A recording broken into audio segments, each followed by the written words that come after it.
All right. So welcome back. Um, we are going to do 7.8, ready, set, go, number 7 and 8. And what we're doing is we're using the set to basically teach the pieces of the lesson that are really important because we're running short on time. So for this lesson,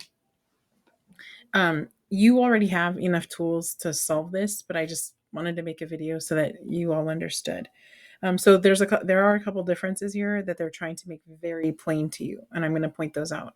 So I'm going to do number 7, 8, and have you fill out number 9 on your own, but give you kind of like ideas on how to fill that out.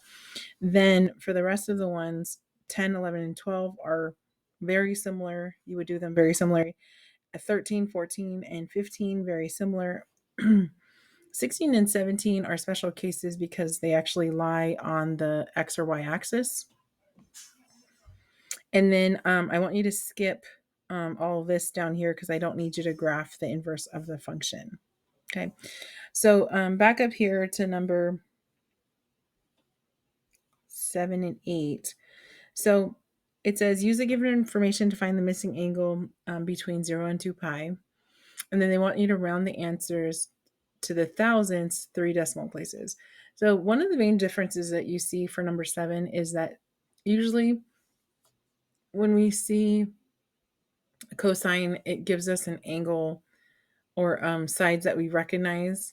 For example, we can see like root twos or ones or twos or root threes so that we know that we're in 30, 60, 90 land. But for this particular set, we are not necessarily in 30, 60, 90 or 45, 45, 90 triangles or any of their like kind of like positions on the coordinate plane, right? So here what we're doing is we're finding any angle. Um, we're finding any angle, and it's not necessarily that we're using that. So um, I'm going to be using radians. You can also use um, degrees to find this, but because they specifically stated that they wanted you to find it between 0 and 2 pi, that's the reason why I'm going to keep my calculator in radian mode. Okay. So the very first thing that you notice is it says cosine of theta is equal to this and sine of theta is greater than 0. So these are two hints on where to place your angle. So the very first thing that I always tell you guys to do is always draw your triangle, label your triangle, and then find the angles and then check your sines. So the very first thing that I'm going to do is I'm going to find out where cosine is positive. And in case you don't know, this is basically saying sine is positive as well. Sine is greater than 0 means sine is positive. So I'm looking for where is um, sine and cosine positive, and that would have to be in the first quadrant. Okay, so we use the mnemonic all students take calculus. A means all of them are positive, so it's going to be in this one here. So I'm going to draw a generic triangle. I'm going to tell you right now, probably doesn't look like that at all, but it's just a generic triangle to get my brain to think about where it is. And it says the cosine of theta equals to that. So I'm going to use that information to actually solve the equation. Oops. Oh. So cosine of theta equals to 0.9848. And I would say, okay, well, how do you solve for theta?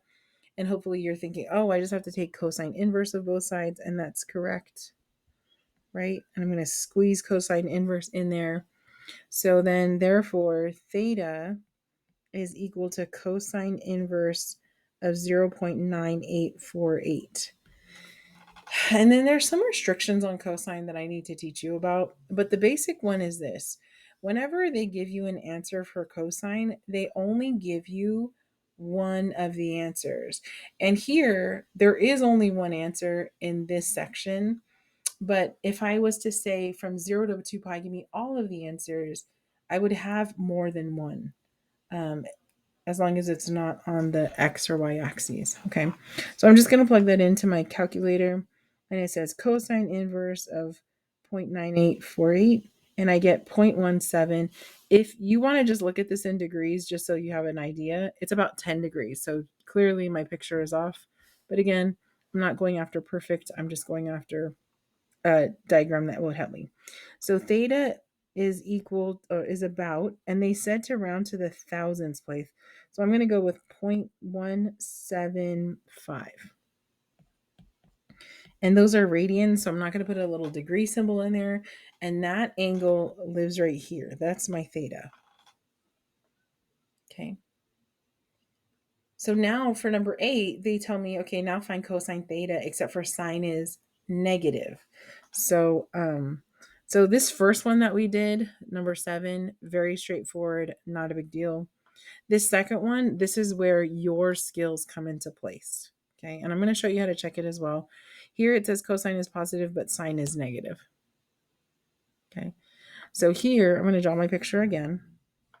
So I'm looking for where cosine is positive, but sine is negative, and then that's down here. And if you think about it, this is the green triangle is a reflection of that blue triangle. So this is where theta is here.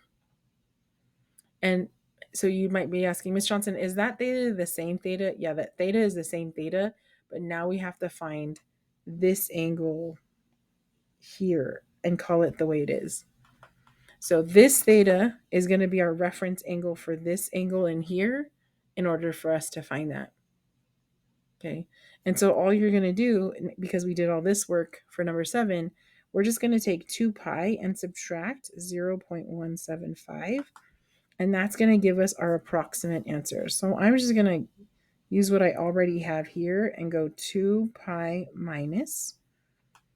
And that is our answer, 6.109. So 6 point. And if you notice how these two are related, they are in fact related because they're both using the reference angle, meaning the angle inside the triangle, as 0.175. Now on this side over here, on the 7 side, that was the answer. I didn't need to do anything else because that was the angle that I was looking for. My clues told me that cosine and sine have to be in both positive, so that was only going to be in this quadrant. Versus number 8, they said that cosine is positive but sine is negative, which told me I'm going to be in the 4th quadrant. But because I already did the work here, theta, this guy here, is this reference angle in here. So this theta is about 6.109. And you're like confused because you're like, Ms. Johnson, both of them are theta. So in reality, this is the reference angle in here is the reference angle. And this guy's your theta, if that makes sense. So here's your 2 answers. So here's the question number 9, and this is what they're really going after in this chapter. It says, or section, explain why the answers to problem 7-8 are different, even though the calculator gives you the same answer for both problems, right? So one of the reasons is because cosine, when you plug in cosine inverse, his answer is going to give you somewhere between 0 and pi. Okay. Versus sine. Sine doesn't give you that. Sine is a little bit different. So, and the reason why it gives you anywhere from there to there is because that's depending on what the cosine is, whether it's positive or negative, it's going to go that way. Okay. So, with that being said, make sure that you're comfortable with doing this. Now, here's the thing. If I don't give you this information right here, sine theta is greater than 0 or sine theta is less than 0, and I just say, hey, find me all the solutions of cosine theta being equal to 0.9848, I expect you to find both of these answers, right? If you don't find me both of these answers, you've only given me half of the answers. Okay. So it is your job to know that even though the calculator only gives me one answer, your job is to give me all of the answers in that interval. So one more time, it's just like before that you would draw your triangle. Here you're not really labeling your triangle. You are using the cosine inverse to find theta. And then once you find theta, that's going to be your reference angle to help you find um, the other angle. Okay, your other angle with those restrictions, meaning cosine is positive and sine is negative. Okay, your job is to try the other ones. And if you don't understand, we'll talk about it another day. But thank you for listening and have a great day.